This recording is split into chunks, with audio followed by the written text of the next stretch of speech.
And is that how the next generation kids feel too? Like, I'm sure you have friends, Pakistani parents. Yeah. I would say for a lot of kids, yes.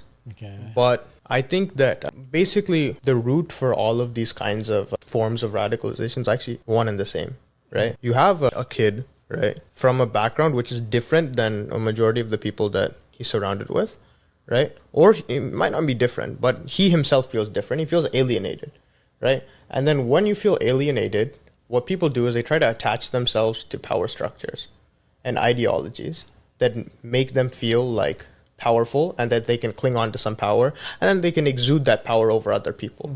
They find an ideology which makes them feel like the in group and gives them a clear out group of people to hate, and then it's very easy to kind of go from there, right? You'll see it take root.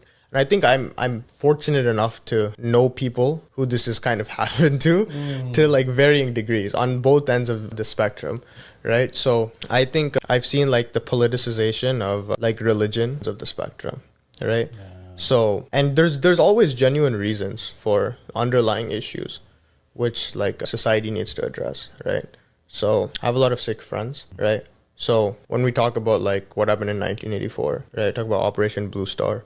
We talk about what's going on in Punjab today, right? I'm able to get a really kind of comprehensive view about everything, right? Because I have access to that, right? And then I have a lot of Hindu friends from different parts of, like, whose parents are from different states, right? And I can kind of see where, like, I know a lot of people whose parents are, like, very big BJP people, right? And I can see the rational need for a feeling of, like, Hindu revivalism within India, right? Talk about that. What is the rational need? Rational need for Hindu revivalism is because there's this feeling that this Indian identity has been colonized by the British, right? And then in these places where there was Mughal rule, right?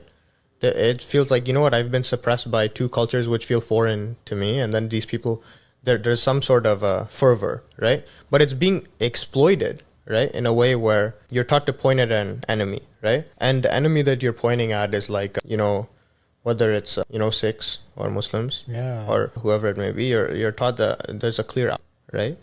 And I think that there is definitely a place where people kind of feel that they want a revival of, what they deem to be Indian culture, right? But where does that revivalism come and where does that mentality come from? That mentality comes from a feeling of, suppression, right? Already, right? So there's a feeling of, suppression now, you mean? No, not suppression now, but I mean... Or is it a memory of suppression of past? Sure, not even what happened to you per se. Yeah. Right? But it's like... It's interesting, I find that, because even though that is presented as, a moment, an Indian moment. Yeah. But really the concept of India itself came into existence only recently, right? Well, this notion that India as a concept is a recent concept, I reject it, right? But I reject it. India as one entire entity in of itself, as this whole thing which was under one governance, right? That you can say is you can't even say that that's modern, because there have been empires which conquered a vast majority of India, right? And then the term India, we think of India. You have to go to times of Mao. That's when they really conquered all. And them. Yeah. But here's my point, right? Because people like to say that India as a concept, it came because of the British Raj. That's when we got India as a concept, but it's not true, because India, what it comes from is the kind of like Latin and Greek term, right? The Indus, right? Indus comes from the Arabic and Persian, right? That comes from Sindh, right? Yeah. So Sindh is actual place, right? So everything which was past Sindh, basically, was considered past and even surrounding. So the surrounding lands of Sindh, right? Which is now modern day Pakistan, right? Yeah. The surrounding lands of Sindh, and then everything which was past it was considered, and they had this notion of Al-Hind in Arabic or India, right? This notion existed and people wrote about India. It was from a foreign perspective that this entire land is India, right? That was always there. Whether it's all these separate kingdoms and all these things, 100%. So from our perspective, from the inside, India could be a relatively new thing. Yeah. But from the outside world looking in, there has been an India for a long time. Basically anything beyond modern day Iran was India, right? Yeah, I think modern day Iran is a bit kind of controversial to say, but I think, past the bounds of like the Persian Empire is better, because I think like Afghanistan, right? Like, I'm not sure if you could say that Afghanistan and even in Pakistan was considered a part of India historically. I think maybe for parts of KPK, you might have a case because of like Gandhara civilization, and this was a civilization like they found Sanskrit manuscripts in Syria. Like this is as far as like the reach is actually quite far, right? That's in the Levant, and now we're talking about Central Asia, right? But yeah, there was a kind of large Buddhist civilization in Afghanistan and northern Pakistan, right? So whether you want to consider that India or not, I think it's not. You know what I mean? But, you know, people who have this idea of like this like greater, like there's like this imperialistic notion of like a greater India and like all of the world, which was kind of influenced by like basically like dharmic faiths like Hinduism and Buddhism. So that's been lingering.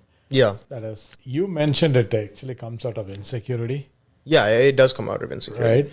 But I'm wondering whether it's coming out of prosperity and people not having anything else to do. It comes out of that too. The reason those two things are very interlinked. The reason why I think that is the case is like somebody made a observation that my parents' generation were far more tolerant than in a way and far more inclusive of other faiths and all, because they were literally born during the British time or the fag end of the British time, and they had real problems, right? People were dying of diseases and all, but by and large that's completely gone, and we are living, relatively speaking, in a lot of prosperity comparatively. So is that actually giving space for people to crave for such identity? I'd argue no. And I'd say yes to a certain degree. It gives people space to create these narratives, but oftentimes the people who latch on to these narratives on both sides are the people who are disadvantaged. I'll give you an example. Go to Kerala, very prosperous state. In terms of like, you know, workers' rights, you know, quality of life, everyone gets along, right? Yeah.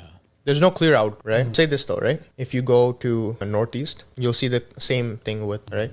What you need is a disadvantaged population, right? And who feels like they're not being spoken to. And they feel like they have a lot of problems and they need someone to blame for all the problems, right? The people who create these narratives, right? Like I told you about the greater India, right? There's also a greater, like this greater Bharat, this notion of that. There's also a greater idea of like this, like Islamization of the entire subcontinent. That's called, right? But that's so that's there as well, right? Funny enough though, both of these things are like ancient concepts and all things which like already happened like in the past, right?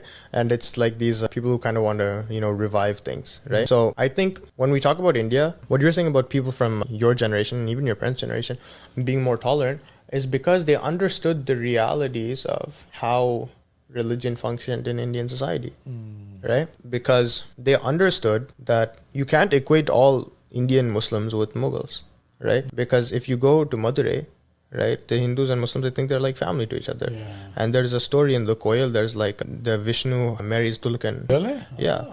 And they do basically like Qurbani for like the goat. They cut the goat and they have biryani and the Koil. This is a thing, right? And if you look in Kerala, there's a Ambalam temple, right? Where the family which kind of had one of the ceremonial rites to like that temple, right? When they became Muslim, long time ago,